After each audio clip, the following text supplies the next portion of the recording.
umuntu osafaka i-fiber, umuntu osafaka i-frontal, osafaka i-wig, osafaka ama-lip gloss, osafaka amaqiqi, osafaka iy'nkophe, osafaka ibhruku anabunqwele. Noma ungavutha ushumayele wenze yonke into le yenziwe emhlabeni, uvutha abantu baselele ngawe. Mntanami, sisi wami, bhuti wami, awuye ezulwini uma ungefa usaphila leyo mpilo leyo. Impilo yobunqwele uyagqoka indlela enobunqwele, not ibhruku umuntu wesifazane, awuvezi cleavage, awuvezi amakhwapha, awuvezi izingalo ngaphandle, awuvezi sisu ngaphandle. Uyagqoka kahle, ufihle umzimba wakho wonke, uhlonipheke phambi kukaNkulunkulu, ungahambe ushumela, amabele ayashumela ngaphandle, nawe uyashumela ngaphandle.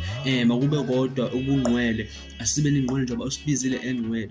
Ayikho into engqwele edithiwe emhlabeni eyibunjwe ngelinye uhlobo lelizwe. Into engqwele into ehlezi ebunqweleni njengoba Kristu eyibumbile. So dadewami, bhuti wami, sisi wami, hlala ebunqweleni, ungagundi amafeti, ungagundi amakhathi, ungaluki iy'nwele, ungenzi into enziwa ngelizwe, faka ama-lip gloss, ama-makeup, no, ungazimoshi. uNkulunkulu le ndlela akudale ngayo umuhle ngayo, futhi uNkulunkulu uyamdumisa. Hlale ebunqweleni, izinkosi ibuye ikuthole usebunqweleni, ubusiseke ngokuyodla ifa elingunaphakade waphoqwa umuntu wajikiswa kulo, usebenzile emhlabeni waze wayofika ezulwini. Sisi wami, bhuti wami, yahambeka kule ndlela ngobunqwele. Be holy. Amen.